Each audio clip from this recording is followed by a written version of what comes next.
Izglītībai ir jāmainās. Mūsdienu izaicinājumi no tehnoloģiju ietekmes līdz izglītības nevienlīdzībai prasa pārdomāt un uzlabot veidu, kā mēs mācam.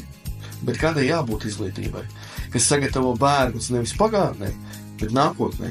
Katrā raidierakstā Izglītība ir jāmainas epizodē kopā ar izglītības ekspertiem analizējām reformu ietekmi, izglītības plaisu starp sabiedrības grupām, attālinātās mācības un to, kā nodrošināt, lai skolēni apgūtu būtiskās nākotnes prasmes. Mēs sniegsim ne tikai iedvesmojošas idejas, bet arī praktiskus risinājumus, kas balstīti rūpīgos pētījumos un ir noderīgi gan pedagogiem, gan vecākiem. Klausies Izglītība ir jāmainas raidierakstus YouTube platformā un piedalies diskusijās mūsu Instagram kontā. Kopā mēs panāksim kvalitatīvāku izglītību ne tikai sev, bet savai nākotnē.